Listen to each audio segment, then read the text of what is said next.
3 potential salary cap casualties the Cowboys should target in free agency, including the crown jewel, John Owning. SportsDayCome for the detailed breakdown on potential free agent defensive tackle Gerald McCoy. Stay for the detailed breakdowns on Travis Davenport and Matt Bryant. If released, McCoy would be an outstanding fit with the Cowboys.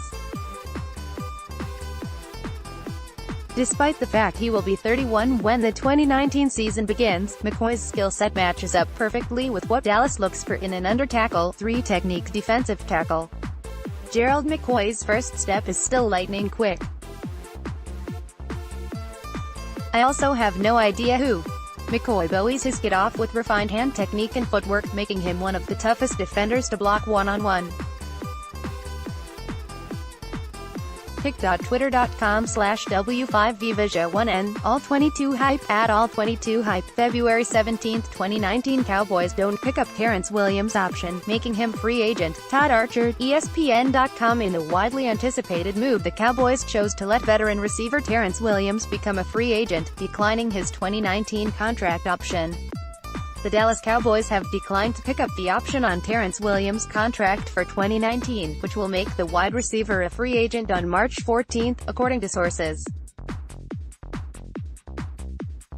Williams was set to make $3.5 million in 2019 as part of the 4-year, $17 million deal he signed in 2017. By declining the option, the Cowboys will save $2.25 million in cap space.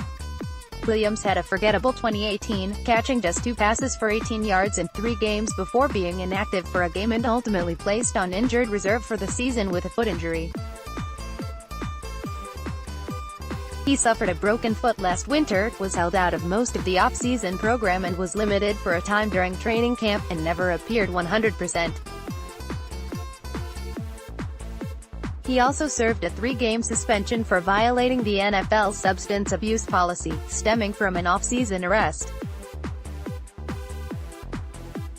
2019 franchise tag candidates and predictions for all 32 NFL teams. Staff, ESPN.com. The ESPN staff looks at each NFL team and identifies potential franchise tag targets. Not surprisingly, DeMarcus Lawrence is the most notable target. The Cowboys want to avoid putting the tag on Lawrence for his second year. He made $17.1 million in 2018 on the tag and would make $20.5 million in 2019. The Cowboys wanted to see if Lawrence could repeat his production from 2017, and he did, putting up 10.5 sacks with 39 quarterback pressures and earning a second Pro Bowl nod. A year ago, there seemed to be little hope a long-term deal could be done. This year, there seems to be a little more optimism, even with a tight window to negotiate. If the Cowboys use the tag on Lawrence again, they run the risk of him not showing for the off-season program, minicamp, training camp, and potentially regular season games. Prediction: the Cowboys know it will be costly, but ultimately a contract should be finalized, and they won't use the tag. Next step, the future for Cowboys young tees. Rob Phillips, DallasCowboys.com. There at the mothership, the staff there continues reviewing the team's roster. Blake Jarwin had never scored a touchdown in his 2-year career. December 30th at the Giants, he joined Billy Joe Dupree, 1973, as only the second tight end in Cowboys history with 3 touchdown catches in a single game. That breakout performance in the regular season finale propelled Jarwin, a part-time, 53-man roster member in 2017, to the team lead in catches among tight ends, 27, in 2018. Jarwin might have the highest ceiling of any tight end on the roster from a pure receiver standpoint. The next step would appear to be improving his consistency, finishing plays as a receiver, and rounding out his game as a functional blocker. Star evaluation: how will Armstrong develop? David Hellman, DallasCowboys.com. Also, at the mothership, a look at a player who could be a difference maker on the team's defensive line. Armstrong is the classic rising sophomore to watch in 2019. He was solid, although not spectacular, in a limited role as a rookie. Now, he has a chance to take another step in his development. These are the type of progressions that can take rosters to another level. You can't understate how big it would be for the Cowboys if Armstrong, a Day 3 draft pick, develops into a real-deal difference maker at one of the most important positions in the game. For reference, think of the good Trey Flowers, pick number 101 for New England in 2015, has done for the Patriots in recent years. Simply stated, it's hard to find consistent sack production outside of the first 2 rounds of the NFL draft. If the Cowboys can get that from Armstrong, it'd take their defense to another level. Obviously, whether or not he can take that step is the question we'll be asking heading into training camp. Cowboys screwed up Lawrence's contract situation, can it be fixed? KD. Drummond, CowboysWire.com making the case that the Cowboys botched the DeMarcus Lawrence situation by not extending him last season.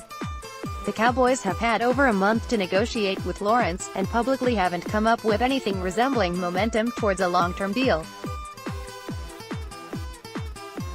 That isn't to say it won't happen, but the front office, led by owner and general manager Jerry Jones, is on record proclaiming deadlines make deals. There are 3 important deadlines when it comes to Lawrence's future with the team: the one by when they must franchise tag him, the one where if they don't tag him other teams can begin to negotiate with him, and finally if they do tag him, the one that closes the window on working out a long-term deal before the next offseason. On Tuesday, the tag window opens. It closes on March 5th, the first of the 3 deadlines for Dallas and Lawrence. As Lawrence was tagged last year without a longer deal being reached, Dallas was forbidden from negotiating with him after July 15. 4 downs, NFC East, Bryant Knowles, Football Outsiders. Each year the Football Outsiders crew evaluates each NFL team's position group to identify the group needing an upgrade. For years they've been saying the Cowboys' secondary needs help. And they come to the same conclusion this year. Jeff Heath fans should look away. Jeff Heath cannot tackle. We noted last year in this space that Heath had more missed tackles, 11, than defeats, 6. The problem got worse in 2018, as Heath's 22 broken tackles were the second most allowed in the league. Heath just isn't a starting caliber strong safety, he's a quality special teams player who has been promoted beyond his skill set. Bringing in a new safety, either strong or free, as Woods would do just fine moving into this strong safety position, would help a defense that ranked 19th or worse when covering tight ends, running backs, or third wideouts. In addition, cornerback Chidobe Awuzie finished 81st out of 85 qualified cornerbacks in success rate. Replacing either Heath or Awuzie, or preferably both, would help a defense that hasn't finished in the top 10 against the pass since 2007.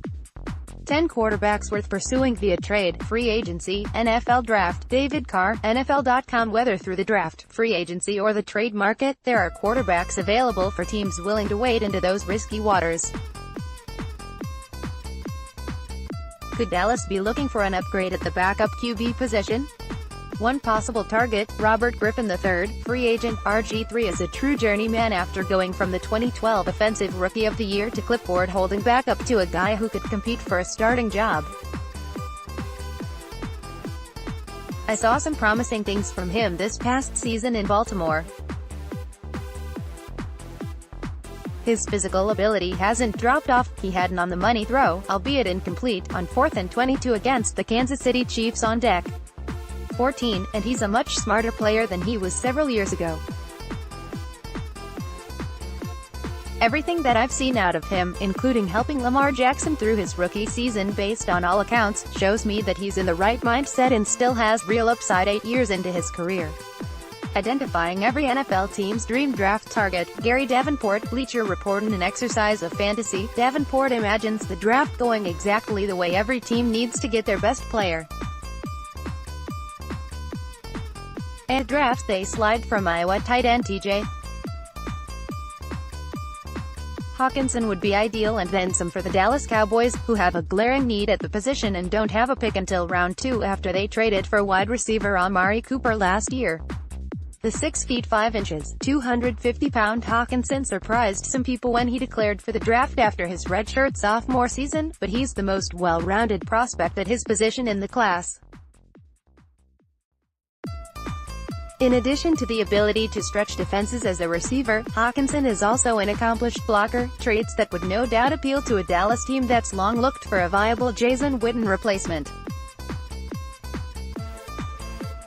Cowboys have no intention of keeping DT David Irving at this time. David Moore, SportsDay. And another move that should surprise no one. It appears the Cowboys are finally willing to move on from talented but enigmatic defensive tackle David Irving.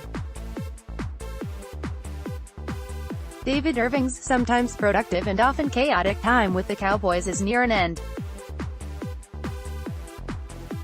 The defensive tackle becomes a free agent next month, and a source said the club has no intention of keeping him. While that could change, the Cowboys traditionally employ an open-door policy even when that door appears slammed shut from the outside. It's hard to envision a scenario why it would. Irving played in just 2 games last season. He was on the field for 56 snaps, recording 1 sack and 2 quarterback pressures.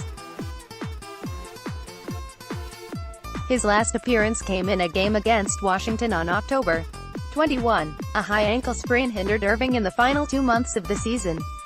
He was not as aggressive with his rehab as club officials wanted and only sporadically appeared at the Star in the closing weeks of the season after receiving a second opinion.